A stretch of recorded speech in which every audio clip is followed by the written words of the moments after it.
What is belief?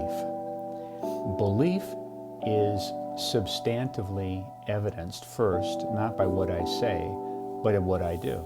So the definition of belief for we as people walking and talking and acting through our life is simply this. Belief is the actionable output of what we truly believe.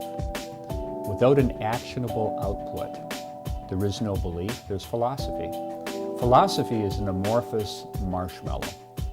With philosophy, we can push and pull and stretch and snap it back into place and turn it from a gentle marshmallow cube to a round ball to a flat little sponge. Faith is evidenced by the output of actions. Actionable events, actionable moments are indicators of faith, are indicators of belief. So belief lays over faith, or faith lays over belief, depending upon maybe one's religious output or one's extreme view of politics. But faith and belief are intrinsically intertwined. You would ask one person about his faith. Faith in what? For an atheist, faith is a very different answer. For someone who would be a staunch Christian, a staunch Muslim, a staunch Orthodox Jew, a staunch Hindu, a staunch Zoroastrian, they will tell you their faith. They will give you the religious component of their faith. Faith and belief are intrinsically intertwined. Let me tell you a story.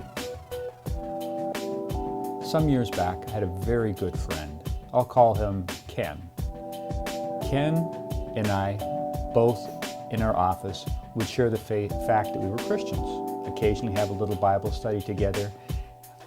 Where Ken and I separated in terms of steps of belief is Ken was associated with a church that fully believed that with enough faith, with enough belief, physical healing of any ailment would actually take place. Ken lived out that belief with his wife. And this, several years into our relationship, Ken's wife was diagnosed with breast cancer. The church prayed over her, brought the oils. Ken prayed, he and his wife prayed mightily. I prayed with Ken and with my wife in this little church they attended. Wife had a mastectomy, cancer spread.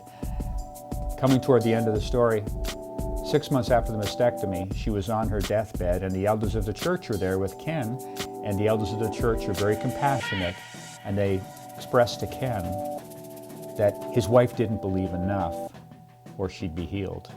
She died, leaving Ken with 3 small children.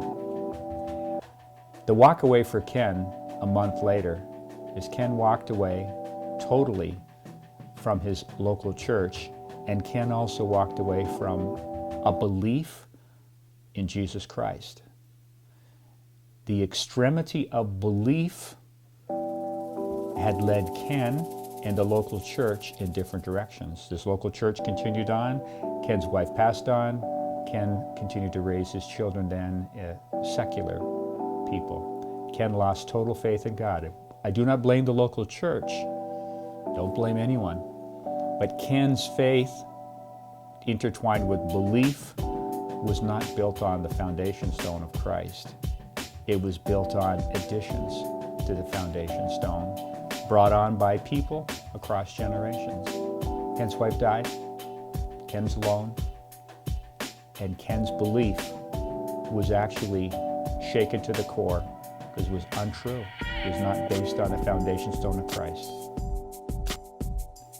How would I summarize belief?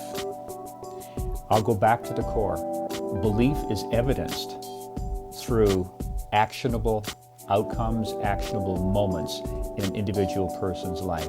Belief drives actions.